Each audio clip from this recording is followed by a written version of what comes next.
Welcome to this presentation of Big Business Brand, Small Business Budget. In the next hour, I'll be showing you how to take your precious cash and time and maximize them through an effective branding process. During this presentation, I'd like you to keep one word in mind: leverage. First, I'll quickly introduce myself. I am the owner of Hill Management Group. My name is Andrea Hill.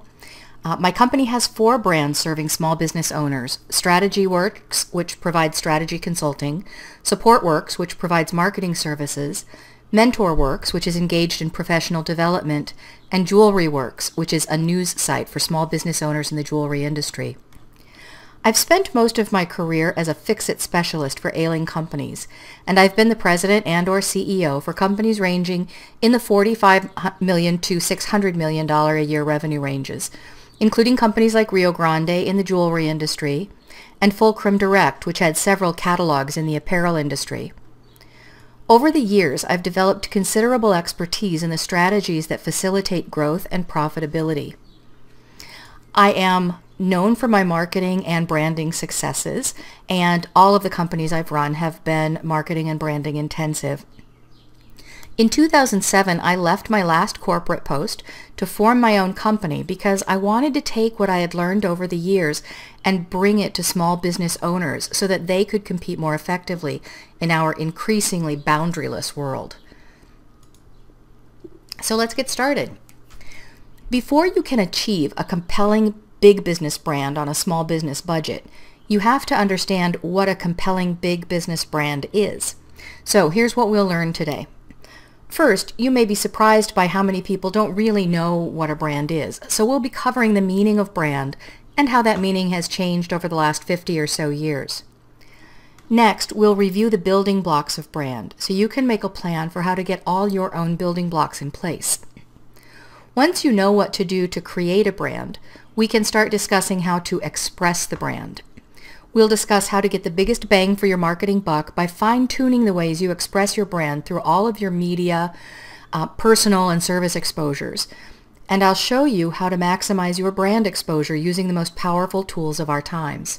So let's get started. Start by thinking about this. What is a brand? Is it an identity? Is it a perception? Is it an investment? A promise, or all of the above? If you said all of the above, then you're absolutely right. A brand is all of these things. The first aspect of brand is its expression of identity. A roll of toilet paper isn't just toilet paper, it's Comfort Soft toilet paper. Cheese isn't just any cheese, it's Sargento cheese. The concept of branding goes back to when cattle ranchers grazed their herds from the pastures in the West to the meat markets in Chicago. Even if a cow got away from the herd, the rancher's brand on the cow identified the owner of that brand. For many years, that's all a brand was. It was an identity mark. Then, in the 70s and 80s, brands took on more meaning because company brands took on more power versus the brand being associated primarily with products. And now a brand is even more pervasive. Brands today speak to the character, the cool factor, and the identity not only of the companies that have them, but also of the customers who affiliate with them. Brand has changed a lot since it was just a burn mark on a cow. I'm willing to bet you remember your first kiss. Just stop and think about it for a moment. You may have had some amazing kisses since that first one. You may have been kissing the same person for 35 years now, but nothing will replace the memory of that first kiss from its stronghold in your mind. It was first, and it made a big impression. 2 business thinkers that I admire, Al Ries and Jack Trout, once wrote that a brand is getting first into your prospect's mind, representing a clear perception. First into your prospect's mind, representing a clear perception. That doesn't mean just first, because if you're first but you don't bring a clear perception, you don't stick. And it doesn't just mean giving customers a clear perception. You have to be the first with that clear perception. A long time ago, there was a first-in-place advantage. For instance, if there was already a general store in a small town, it made little sense to open up another general store nearby. Later, there was a first-mover advantage. But the internet and emergent technologies have reduced the barrier to entry for almost every sort of business. So first-mover advantage isn't what it once was. Now what we're left with is first impression advantage. But it's not just a first impression, it's to be first into your prospect's mind, representing a clear perception. If your brand is saying the same things that the other brands, your competitor brands, are saying, then you won't be first, and your brand won't benefit from a clear perception. You'll be all the other copy machines after the Xerox. So you have to define for your brand what your clear perception should be. You want to be your customer's first kiss. To demonstrate the point of stickiness, I always like to ask audiences whether or not they like the following things, and I usually ask for a show of hands. Do you like escargot or dim sum, soft shell crab, over easy eggs, or all of the above? When I'm doing this presentation with a live audience, very few people like all four. And not one of these things will get all the hands raised in the audience. But do any of these foods suffer for lack of an enthusiastic audience? Not at all. The point is that you don't need all the customers. You just need the right customers. Escargot has a customer base that's different than the over easy eggs customer base. They likely have some overlap, but they're not the same.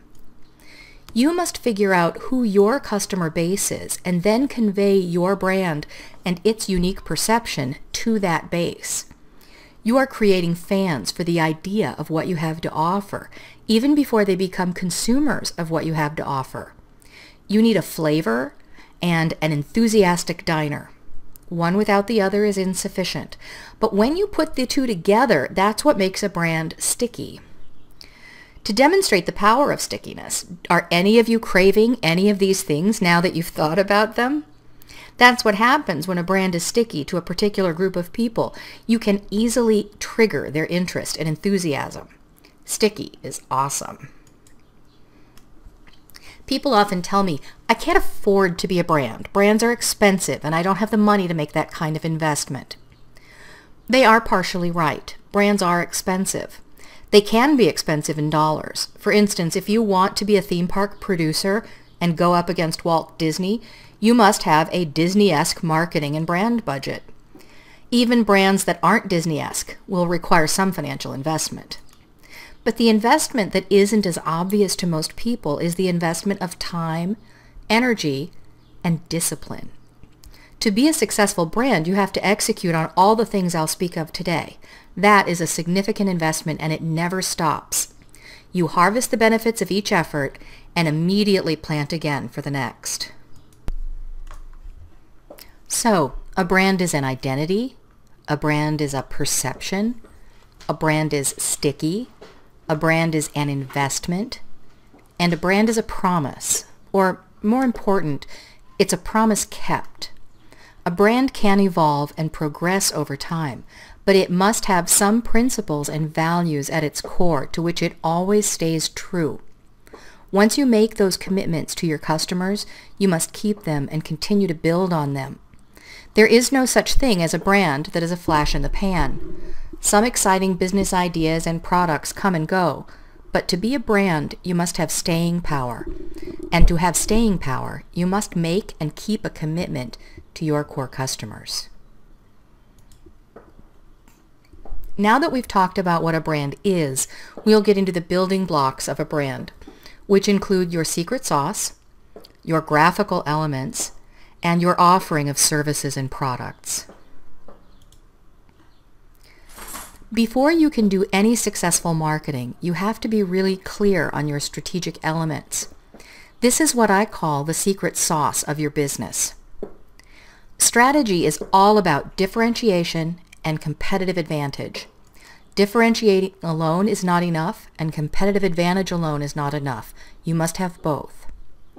You also can't be strategic with just one element. Even if you sell the coolest thing in the world, there is no such thing as a silver bullet product strategy. You still must wrap other elements around it, like the way you sell, your intimate knowledge of the people you sell to, your amazing service offerings, the type of knowledge and information you share with your customer base, or the things you do for your customers that keep them coming back. It's outside the scope of this session to teach you how to do that work, but assuming you have done it, you need to distill your strategic secret sauce into 3 primary messages: who you are, why you matter, and what makes you different. These messages will be the foundation of every marketing thing you do, and I mean every. There is so much noise in the world today that it's terribly difficult to penetrate it and get consumer or business owner attention. If you come out with a different sounding and feeling message every time, you'll never have any impact. Why? Because you have to register on a potential prospect's radar 20 to 50 times before they make a meaningful mental note of who you are and start to pay attention. So if you go out there with 4 different messages, then you've expanded the impressions you need to make to 80 to 200 times. 10 different messages, which is not uncommon by the way, then you have to hit them 200 to 5,000 times. So be compelling, but also be consistent. That's why you need to know your secret sauce. Once you know your secret sauce, who you are, why you matter, and what makes you different, then you can start to create these elements of your brand: your core values, your words that matter, your color palette, and your typography. Are you surprised that I didn't say logo? Many people perceive that the logo is a primary brand element. Actually, while the logo is very important, it's a secondary brand element. It's a design element. In fact, you can't even create the logo successfully, and by successfully, I mean consistently with the brand, unless you have defined and adopted these 4 brand elements first. Let's start by talking about your core values. Your core values are a distilled version of your secret sauce. They provide the basis for all your brand messaging. For some companies, the core values statement is a set of bullet points. For others, it's a paragraph or even 6 paragraphs. Now, if the core values take more than a page to express, you're probably saying too much. Work on editing it down to the most meaningful and compelling aspects of your secret sauce. This may seem like a philosophical element, but it's really a very tactical element. Once you define your core values, you must make sure that every single thing you do, from the services you offer or choose not to offer, to the greeting on your business phone, to the user experience of your website, and yes, to the messages you put in any advertising and promotion, you must make sure all of these things conform with your core values and express those values clearly. The message in a bottle analogy is a good one. If you put a message in a bottle, you have limited room to express yourself. 1 page, maybe 2. It's certainly not a novel. The message must clearly express where you are and what you need. Most of the time, when you're expressing your brand, you will be doing it in bite-sized elements. You have to make sure that the cumulative effect of all those elements is a clear understanding, a clear perception of your brand. The core values form the foundation for all that work. Once you've defined your core values, you can develop a limited list of words that matter. What you see on the screen is the Strategy Works list of words that matter. These are all directly derived from our core values. Words are at the heart of all marketing and promotion. If you don't know the words, you can't develop the graphics. In fact, an advertisement that is pure graphics will only work if there were very, very clear words behind it, and if the graphic was designed or selected based on the words the advertiser wanted to convey. In some ways, the words that matter are just another distillation of your secret sauce. You take the secret sauce and turn it into a core value statement. And then you take the core value statement and you distill it again into words that matter.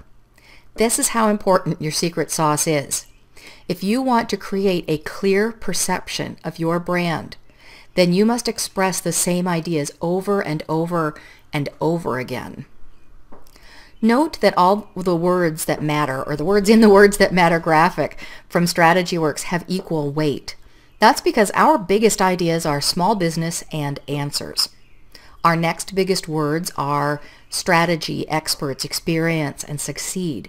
And right behind those ideas, we have support and advice. And then we have a lot of other supporting ideas like seminars, education, inspire, profit, and methods. Every employee of StrategyWorks has those words that matter posted in a highly visible place in his or her workspace.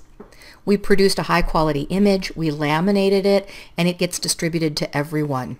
It's framed right at the front of my desk, so I see it every time I look up. This kind of constant brand awareness leads to the consistency that is essential to being sticky with your target customers and with keeping your brand promise. After you have your words that matter figured out, then you move to typography. Typography is an art form, and it should not be taken lightly. A font can express a lot of ideas: seriousness, playfulness, productivity, sensitivity, and if you do the work, you can find fonts that express the ideas in your words that matter. A few things you must consider when selecting typography for your brand. First, you have to use easily readable, understandable fonts, fonts that work both in print and on the web. Now this will eliminate a lot of fonts right out of the chute. Next, pick no more than 2 fonts and then stick with them for everything. I know this can be hard. If you like fonts at all, you probably really like messing around with them and picking fun fonts to express different ideas. But from now on, there's only one idea: your brand. And you must express that idea singularly. This means that you choose fonts that work for your big idea, and you use the same ones for all your small ideas. I happen to be a big font lover. I love being able to pick fonts for other companies because I don't get to pick any more fonts for mine, because clarity and trustworthiness and consistency are such an important part of our brand. We picked a super simple, clear font as both our headline and our body font, and it's Open Sans, and now we just use that font for everything. It can take a while to select your typography. A good process involves trying a lot of different fonts in different combinations and in your various messages and graphics. Your graphic designer will help you with this part of the process.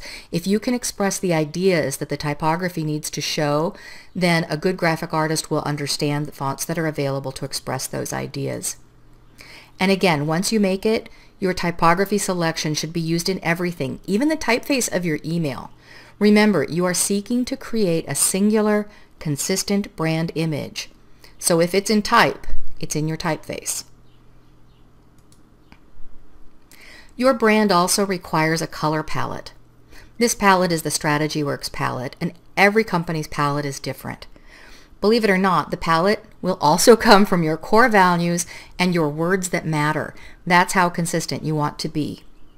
The field of psychology has given us lots of information about how people respond to colors and what colors mean to people.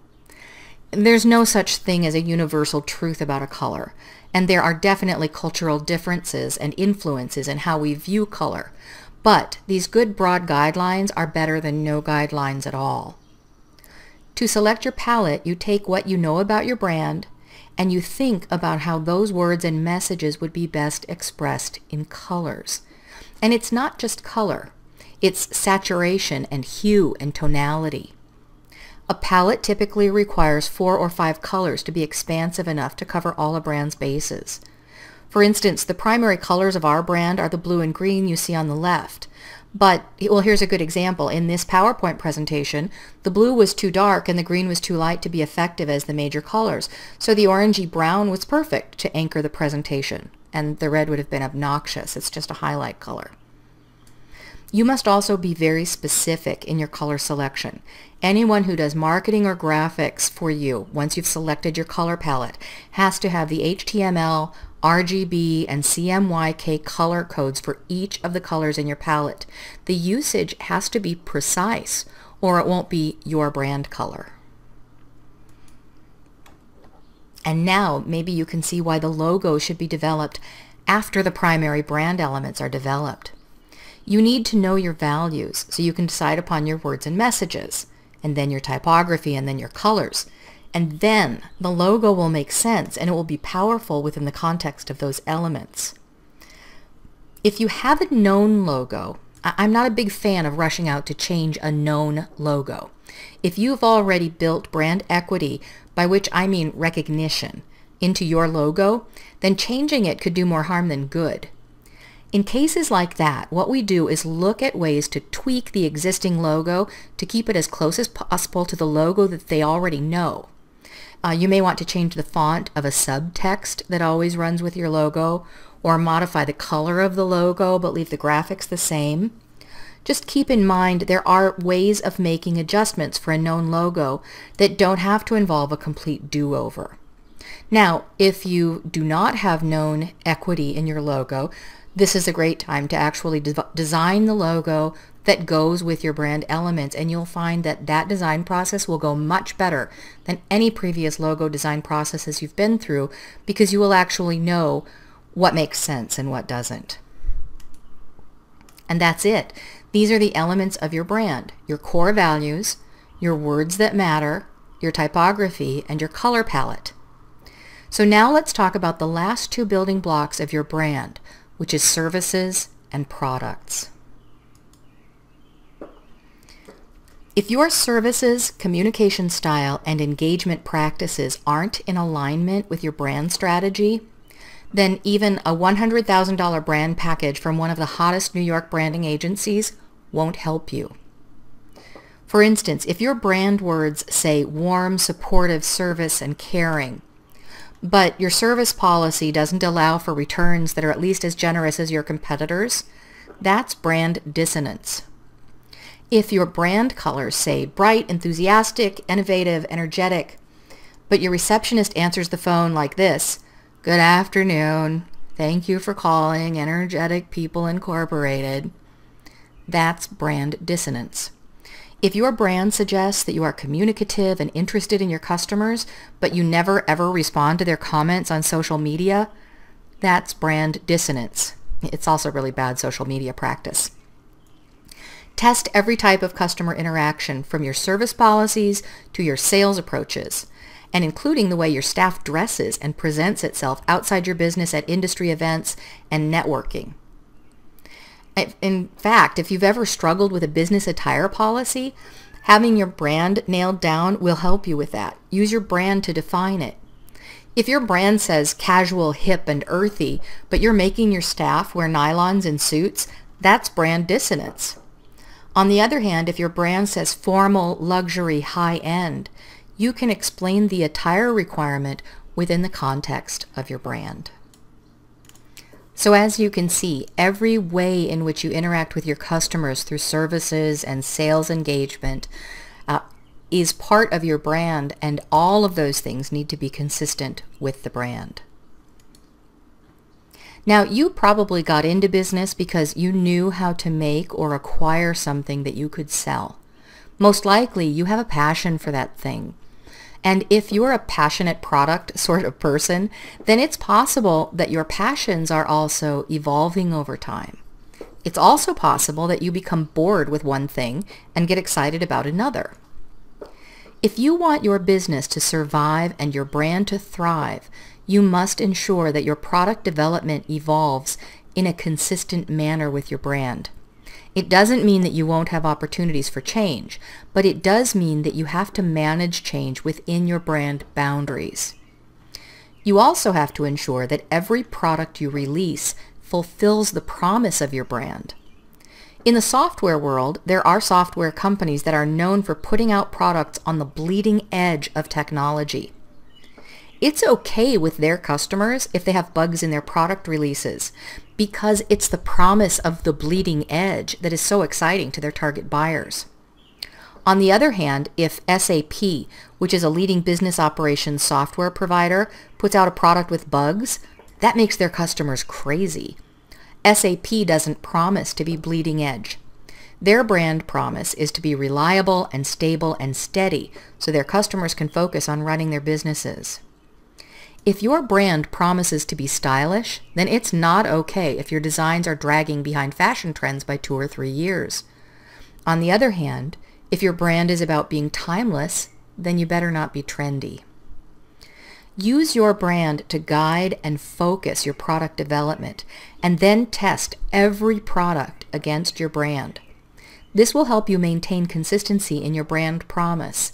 And interestingly, it will also introduce you to exciting opportunities for innovation that you may not have otherwise considered. And there you have it. The building blocks of your brand are your secret sauce, the elements of core values, words that matter, typography and colors, your services and engagement, and your products. Now that you know how to put your entire operation together in a tight little brand package, let's start talking about execution. The first thing we do is a brand inventory, and there are 3 steps in a brand inventory. The first step is your marketing materials. Now, if you look at this diagram on the right, you'll see that lead generation is coming from public speaking, social media, your telephone, outbound phone calls, inbound answering, direct mail, advertising, email, articles, press releases. Things that aren't on there include your website, paid internet advertising. Even on a small business budget, you must include most, if not all, of these various media types in your marketing strategy. And most of you probably already do. So for step 1 of your brand inventory, you gather together all of your marketing materials: advertisements, packaging, postcards, flyers, brochures, and even print screens of your web pages and any internet advertising you do. Don't forget your Facebook, Twitter, Google+, YouTube, Instagram, Pinterest page headers. Not everything that you have in there, but at least the page headers for your page. Spread them all out in front of you. Just get a big conference table and spread everything out. And what most people discover at this point is that there is a lot of variation. Make a to-do list. Make a to-do list of every change you need to make to get your marketing materials all lined up with your brand elements. This includes your colors, your graphics, your fonts, and particularly your messages and voice. You may not have time to do all of them right now. You may not have the budget to do all of them right now, but make your to-do list so that you can start picking them off one at a time. The time's going to go by anyway, so it would be much better to get 6 months down the road and find you've finally got everything put together than to be 6 months down the road still thinking about the fact that you need to do it. So step 1 of your brand inventory is to gather all of your marketing materials and identify what changes you need to make to start presenting a consistent brand presentation. The second step in your brand inventory is your physical environment. You're basically going to do the same thing with your physical environment. You're going to walk through it with a highly critical eye. Make sure that every element, from the colors and displays that the customers see to the work area and the messages and posters on your walls, things that influence employee attitude, to the way that your shop is set up or your back room is set up and what it says about your feelings about quality. Make sure every single thing in your physical environment is in sync with your brand elements. And again, if there are things that need to be brushed off, touched up, replaced or changed, make your to-do list so that you can start working your way through it over time. And step 3 of your brand inventory is the atmospherics. Now you're going to spend some time listening mostly. Listen to the way you answer the phones. Listen to the way you talk to the customers, and even the way you talk to each other. What music is playing. Not just the music that's out for the customers to hear, but also the music that's playing in your shop. How does your environment smell? Are there any tactical elements in the environment? Surfaces somebody might run their hand across or chairs that they would sit in. Consider how every single atmospheric element does or does not contribute to your brand. And once again, make a checklist of things that you're going to touch up, brush off, change, replace, whatever you have to do to get your atmospherics in line with your brand. Now, you may think I'm still telling you stuff about how to make a brand and wondering, when will I get to the part about how to do it on a small business budget? But that's exactly what I've been doing so far. Remember I asked you to think about the word leverage at the beginning of this presentation? If you want to maximize your brand impact on a small budget, you need leverage. You need to make sure that every single tiny detail is in sync, optimized, and maximized before you pay for even a $5 Facebook post. Two different theater troupes could put on a production of Rent. They could be using the same exact script, the same costumer, and their performers could have equal innate talent. But it's the troupe that manages every little detail before the curtain ever opens that's going to have a terrific production. When you manage every little detail of your brand through a brand audit, you're maximizing your brand and marketing budget. And as I said before, you may not be able to afford to make every change you want or need to make right away, but with your punch list, you can make those changes as the dollars come available because you'll know where your priorities are. Sound simple? Well, it's definitely not rocket science, and yet it works miracles. The only reason I can think of that more companies don't do this aspect of branding to a level of distinction is that it takes a lot of discipline, which is also a lot like doing a stage production.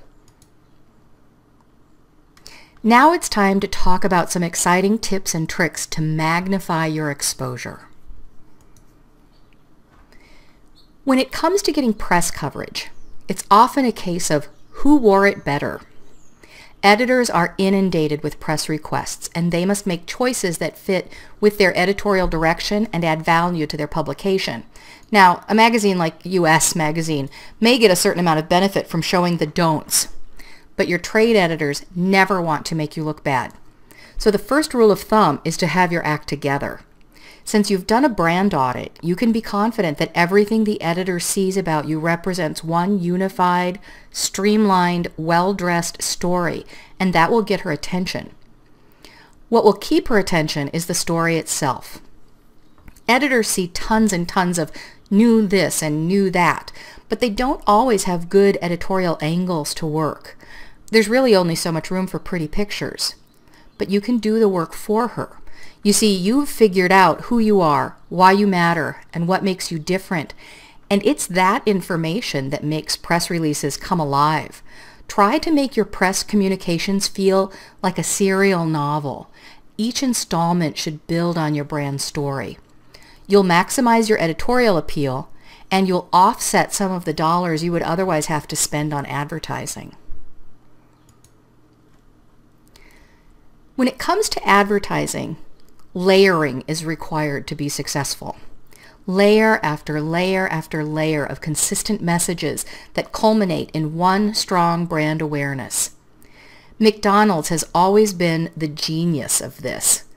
I mean, come on, it's not like the food is all that good, but they have a powerful brand. First, they trained us to look for the golden arches, and they did that for years.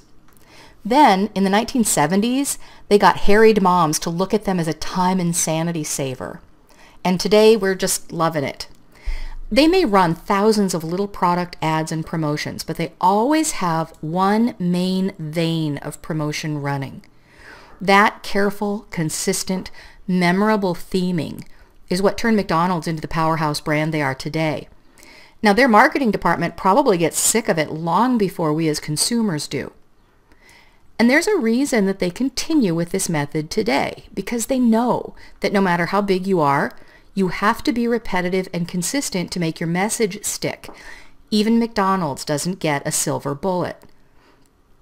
I used to be the CEO of Rio Grande Jewelry Supply.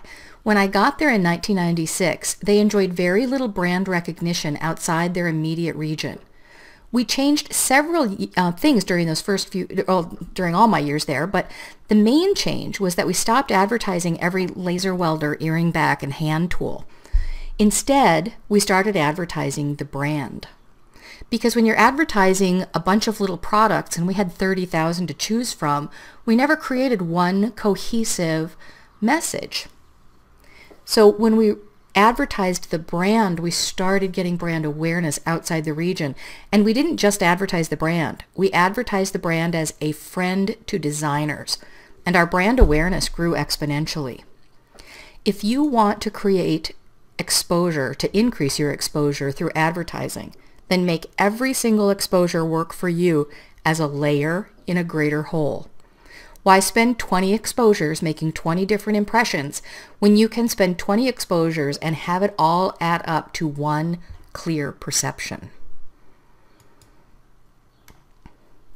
Now, it's tempting when you're speaking to your industry or trade to abandon the brand messages you direct at consumers and go for more tactical messaging, but don't do it. Hold steady with your brand in everything you do, from your signage to your terms and conditions and purchase order forms and everything in between. There are two reasons for this. First, the people buying for businesses are also consumers, and the same psychology affects them, even if their spending behavior is ultimately different. And second, when retail stores buy into your brand, they'll be far more successful with selling your products if they become another piece of your consistent brand messaging. So your brand has to be clear to them so they can help you carry it through.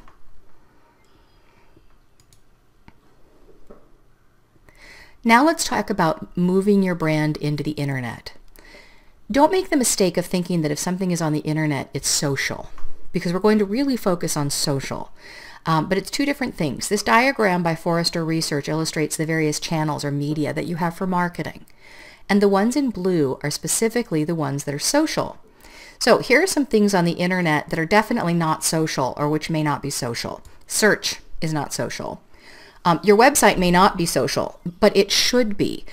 Please go to my website and grab the free video called Change the Way You Think About Social Media. It's in the community section under videos. You'll get a much deeper discussion of this. Internet advertising, that would be paid search and banner ads. Those are only social if you design them to be social. And if you have a mobile app, it could be social, but it's not necessarily social. For the not social elements of the internet, the rules for increasing your exposure are the same as what I've already covered for PR and advertising. Carry your consistent theme through on every internet element. And again, make sure you're using a good mix of all the elements available to you. A lot of people think that a social media strategy alone is sufficient for marketing and branding, but it's not. We are going to talk a lot now about social media and how you can use it to expand your brand exposure, but it's not on its own sufficient.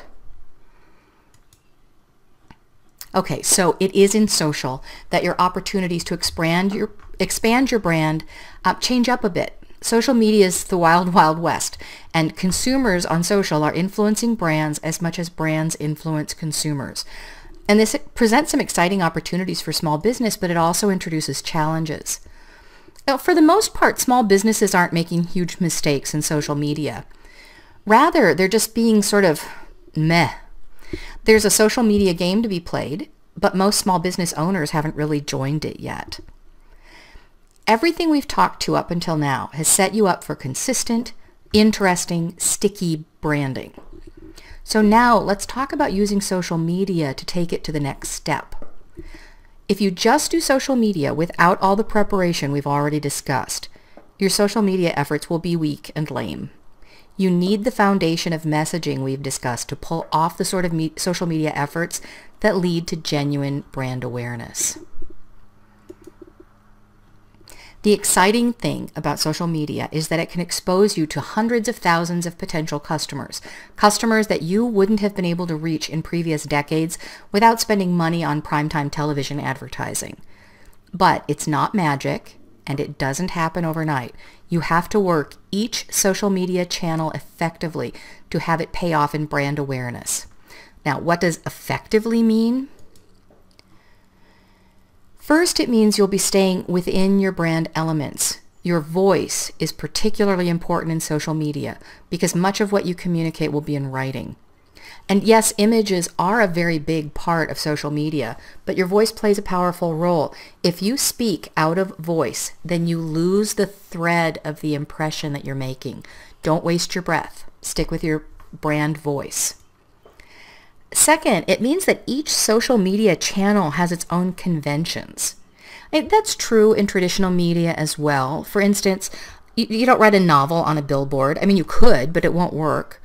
And in radio, you have to go with very tight and interesting scripting to get a big message across in a very short period of time without having people space off. So every media has its own conventions. I don't know that social media's conventions are so much different than traditional media, but people aren't as familiar with the conventions yet. If you don't take the time to understand them, again, you'll be spinning your wheels and wasting time and money on your social media efforts. So let's talk about how to maximize your social media exposure and how to play within those conventions and really expand your brand awareness. Now, since we're talking about building a brand on a budget, one of the most important things you can do is spread brand awareness far and wide. And like I said, it's possible to do that on social media, but it doesn't happen by itself. So first we'll review which social media environments you need to be in. We'll talk about some alternatives you might want to be in, and I'll review the main ways to build audience in the top environments, and also how to maximize the value of that audience once you have their attention. Here's your minimum. If you are a product seller in a luxury goods industry or in any consumer goods industry really, you need to be in these 5 categories. This is true if you're selling wholesale or if you're selling retail. Now, why these 5? Facebook and Twitter are your bare minimums for social media. They're the big kahunas of both lead generation and engagement. LinkedIn is the place where executives who aren't social media driven hang out. If you want to get the attention of business owners, you need to be on LinkedIn. If you're thinking this doesn't apply to you if you're a retailer, then think again. You want the attention of the heavy hitters in your community, and they are also on LinkedIn. Pinterest and Instagram give you powerful exposure for your product images. What you sell is always highly visual, and Pinterest and Instagram can get your images in front of more eyeballs. So now let's talk about some of these environments and how to get the most out of them. You've probably seen something like this before. I know there are versions for donuts and hamburgers, but I like seeing it in the context of jewelers. It's funny. But it also gives you really useful information because it helps you quickly focus on the essence of each platform. So you'll probably want to come back to that again. And if you want just a copy of this graphic, if you go to Twitter and look at the hashtag #JCKAndrea, you'll be able to find it there as well, or a link to it. First, let's talk about being social. You know what's not social? Getting followed by people and not following them back. You know what else isn't social? Putting post after post of things you want to sell, but never looking at anybody else's stuff. Forgetting to thank people when they share your posts is not social. Forgetting to share other people's content is not social. Putting up a post that is made entirely of hashtags and hurts the eyes is not social. In other words, use your manners. And it's not just because Emily Post says to. Social media is kind of like social anything else.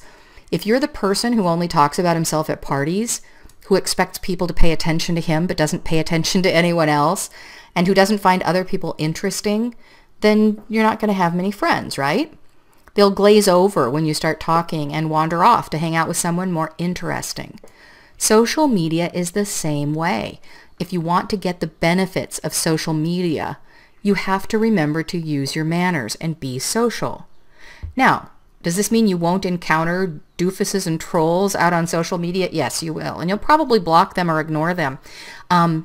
They're not getting any business out of it, and maybe that's not even what they're there for. Remember to be social and follow these polite conventions, and you'll create a lot more engagement and awareness on social media.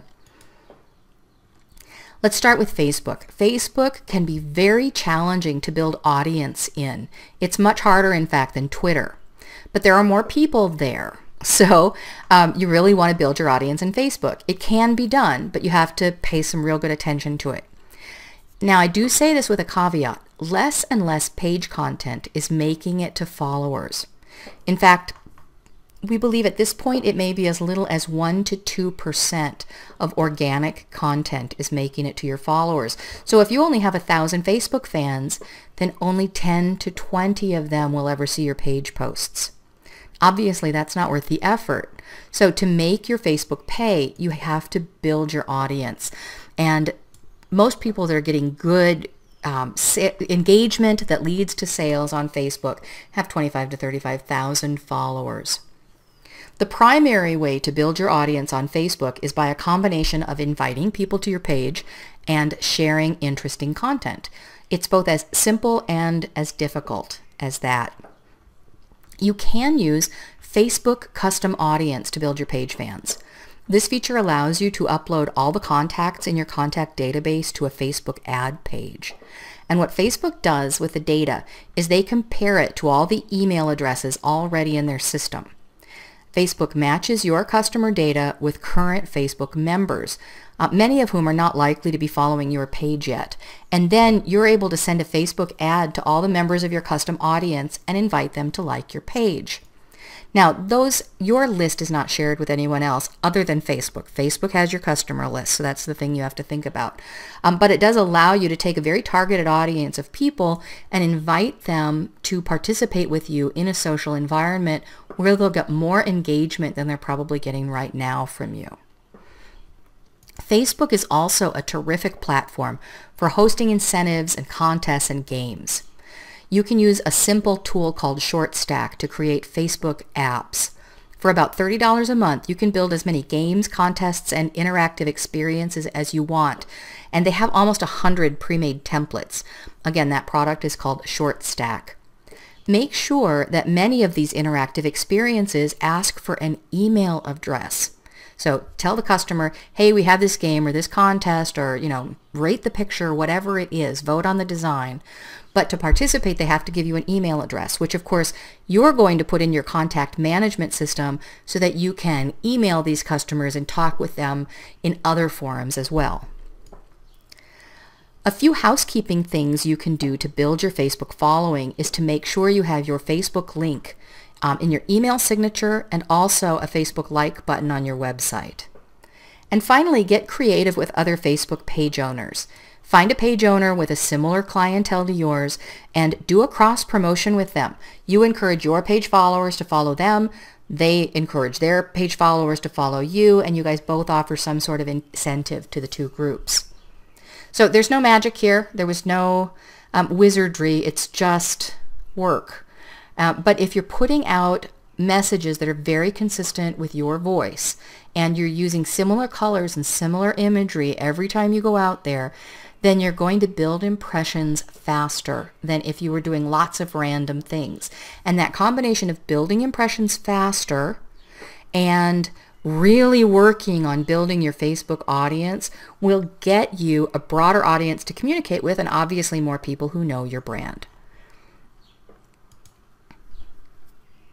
Twitter's different than Facebook. It's more active. It's very difficult to over-tweet, but you can definitely over Facebook. The Twitter crowd is talking all day, every day.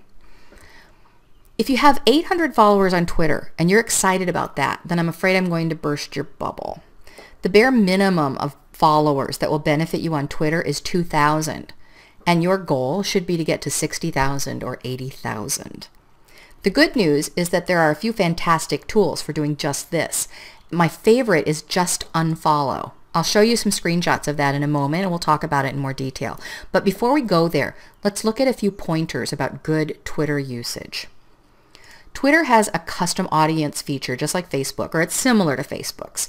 If you're doing the Twitter advertising, it's a really good idea to use this feature. And also like Facebook, you should create reasons for people to join your mail list, your email list. You should add a Twitter link to your email signature. Make sure that there's a link on your web page. With Twitter, you have to test, test, test. Now, every test should be within your brand. It has to be your voice. It has to be your pictures. It has to be consistent with who you want people to see you as or think about you as. I also strongly recommend having a face of a company out there on Facebook and Twitter and not just a logo. It's really hard to connect to a logo. And it could be a couple of faces that rotate through there. The logo can definitely be someplace else on your header information, but people connect with people, not with things. So whatever you can do to make it a personal connection and not a corporate connection is very beneficial. Okay, so you're going to test, test, test all these different things. Don't hold out for the perfect idea. You have an idea that might get some attention, put it out there. If nobody retweets it and nobody favorites it, it's just, well, there's two possible reasons. One is you put it out at the wrong time and it didn't really hit with anybody, but more likely it just fell flat. Nobody saw any good reason to respond to it. There will be a lot of those. What you're going to do is watch the results of everything you put out there and see what gets the most attention, and eventually you'll get better and better at putting out things that get likes or favorites and retweets. Just do it all within your brand voice so you continue to build your image whether what you put out there is a hit or a dud. Twitter's a really big universe with a few major subgroups within it. The biggest subgroup of Twitter is social media for social media's sake. These guys are trying to make money off of social media. The next subgroup is people for whom social media is a game or a means of entertainment. They collect followers and they sort of let their hair down online. And the third group is the one that uses Twitter as a news and information feed. They're not participators. They don't care how many followers they have. They just want to see what's passing through. And then after those three groups, there are thousands of little subgroups, but those are the big ones.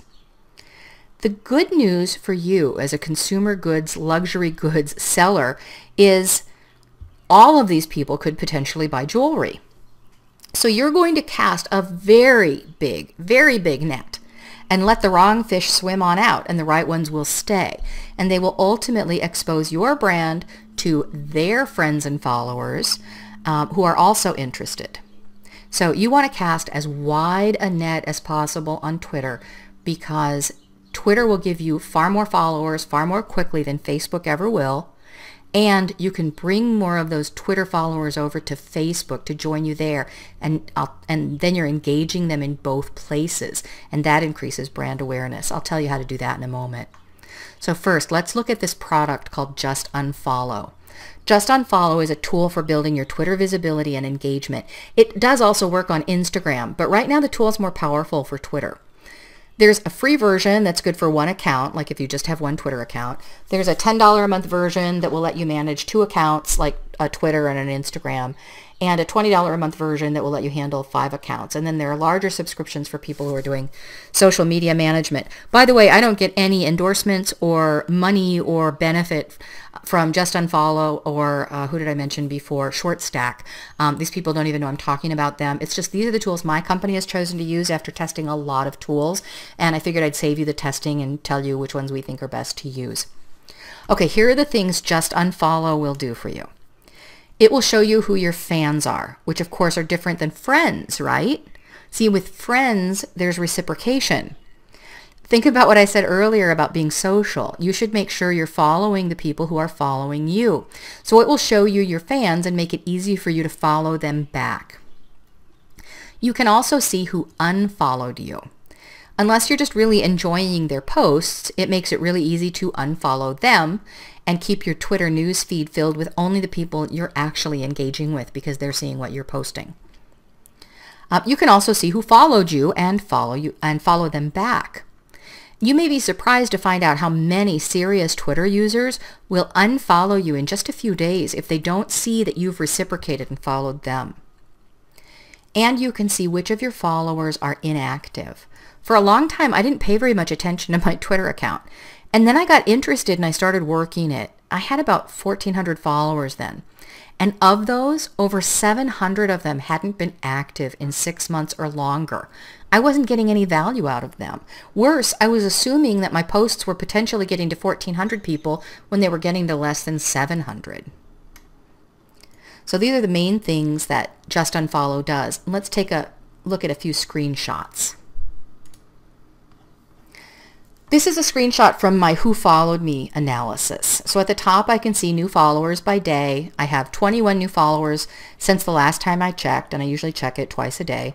In this example, I had 488 new followers on Friday, May 23rd, which is right up here at the top right. That kind of information will cause me to go back to my tweets for that day and see what I shared so I can do more of it that gets that many followers. After that, I see my new followers, and that's toward the bottom right, and the green plus sign to the right makes it super easy for me to follow them back. Now this is a screenshot from my inactive following analysis, and my daughter is right at the top of the list. I guess Twitter just isn't her thing. The red minus sign to the right makes it easy for you to unfollow your inactive followers. So why delete the inactives and the ones who have unfollowed you? Well, you don't always. I won't delete my daughter, nor will I delete Barb a few rows down, because if either one of them get back on Twitter, I want to know. But for the most part, you don't want inactive and non-followers in your follower account. This obscures the real impact that you're having because you feel like you're talking to more people than you actually are. So using good Twitter hygiene is a really important way to stay on top of your brand messaging and reach. Now, this is where JustUnfollow gets really fun. I can copy the followers of Twitter users that I believe have the type of followers I want to have. Talk about building custom audiences. So here you can see that I've decided to copy some followers from the MJSA. I put their username, which is MJSA Tweets, in the follow box, and I tell it to show me their followers. It sorts the list of followers from their most engaged to their least engaged, so I see the best followers they have, and it hides the followers who I'm following already. All I have to do is click the green plus buttons and I'm following them. Now, why is this good? Well, A, I'm getting more relevant information in my news feed, but B is the big reason. Remember how conventions on Twitter are to follow back? A very good percentage of these active Twitter users will do just that, and you'll be building your audience.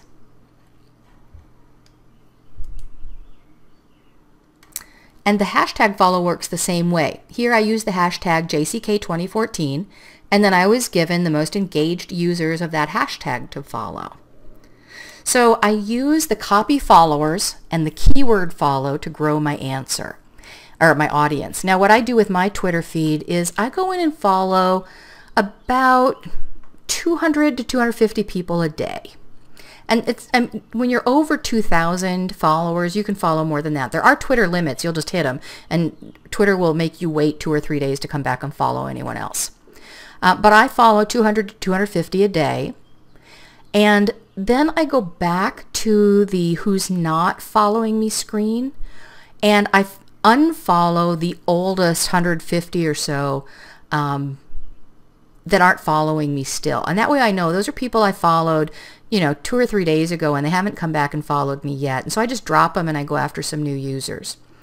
And I just cycle through that all the time and pick up lots of new followers. Here's some information that may be really useful to you. It's the users of each platform that are currently using other platforms. To read this chart, you read it from left to right. For example, looking at the top row, you'd say, of all my Twitter users, 53% of them are probably on Instagram, 35% of them are likely using Pinterest, 39% of them are also on LinkedIn, and 90% of them likely have Facebook accounts. Understanding these relationships between the platforms will help you decide where to place messages. For example, a lot of business owners committed to LinkedIn before they were willing to give Facebook a try. Some of them are still on LinkedIn but not using Facebook yet. Obviously from this chart it looks like 17% of them that are on LinkedIn aren't using Facebook yet.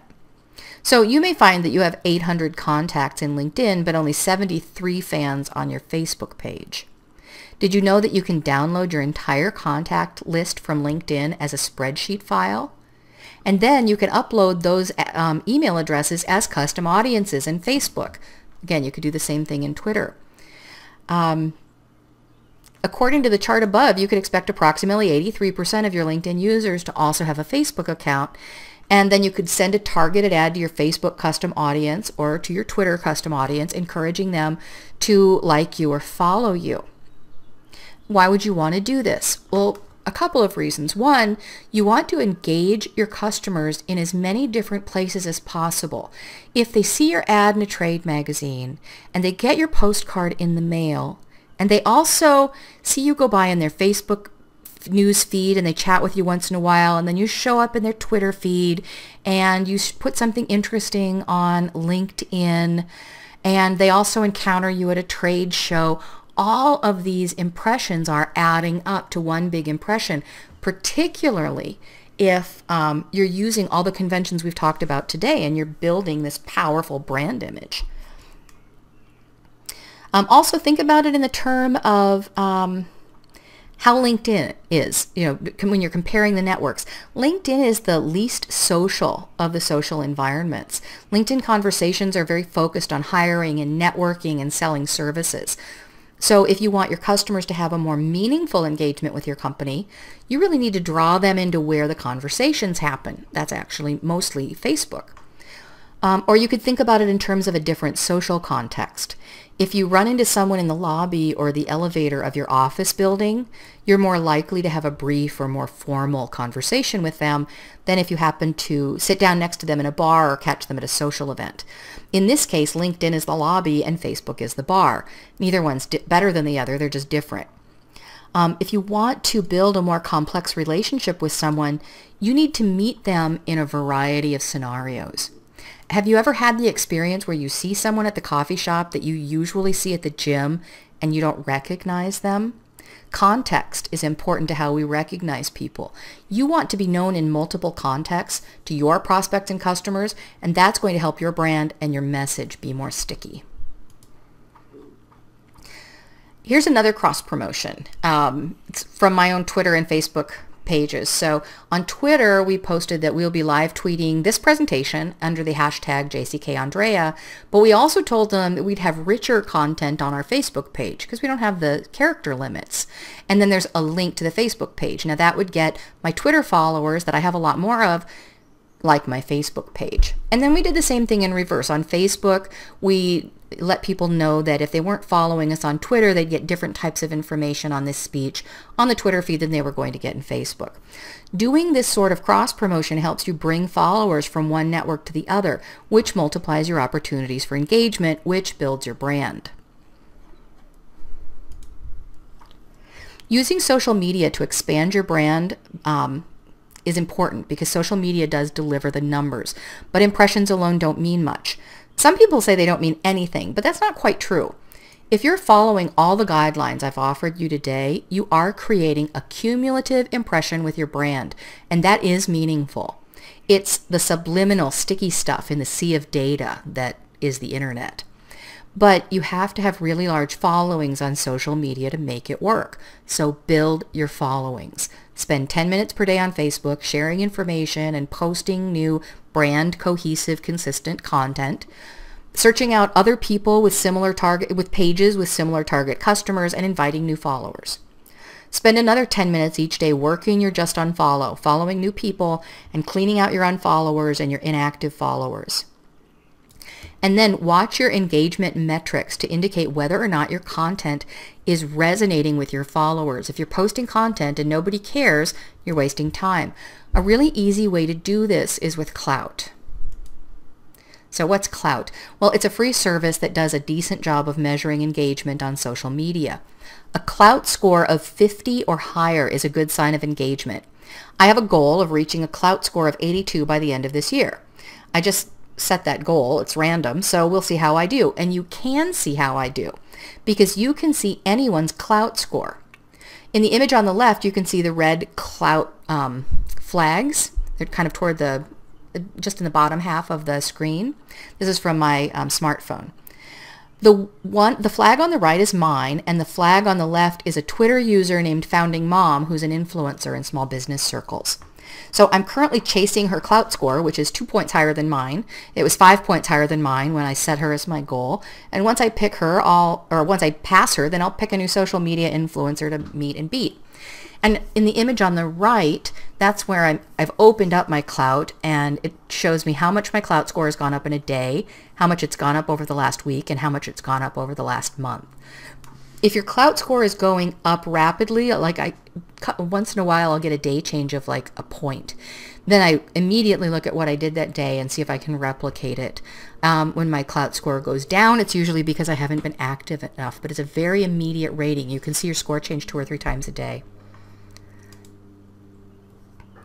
Now, I haven't talked about how to maximize your followers and brand with all the different social media environments, largely because we only have an hour today and I'm already at risk of running over. What I will tell you is this: all roads must lead to sales. So as long as you're using, this is the most powerful part of this program, that you're using one integrated, consistent brand approach.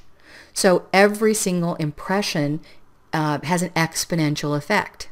Wherever they see you, you're the same company. And all those exposures can be turned into genuine engagement, which can be turned into sales. And that's the order. It's getting on their radar, inciting enough interest to follow you or join you, getting them engaged with you, using that engagement to build enough interest to have a desire to buy from you, and then taking them to the sale. And the faster you get them from awareness to sale, the more successful you'll be. This is how it should feel to your prospects and customers.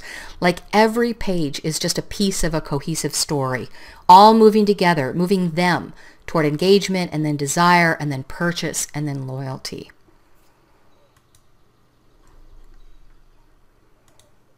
So to wrap it up, here's how to build a big business brand on a small business budget. Figure out who you are, why you matter, and what makes you different. Create a powerful set of brand elements that are cohesive, consistent, and tell a shared story. Make sure all of your services and customer engagement also tell the story and engage as many senses as possible. And make sure your product offerings are consistent with your brand story. You want to get more value out of every dollar in traditional media by ensuring that your impressions all layer together to form a cohesive whole, and then you're going to use social media to cast a wide net. So you have this constant funnel of new prospects, a funnel that's much larger than you could afford without social media. And what you're going to do is pull everything back to your website and your store and your brand. So why is this the secret? Because this approach gives you leverage. It allows you to build your brand faster and with fewer dollars than an approach that has you all over the map. It allows you to make much more significant impact than if you were using multiple messages, images, colors, and voices. Small business owners have less money to work with than big businesses, but you're competing for the same customers. You have to use every bit of leverage you can get, and this method gives you brand leverage. I want to thank you for your time and attention, and I really appreciate you being here with me today. This is Andrea Hill, and you've been enjoying another training experience from Strategy Works.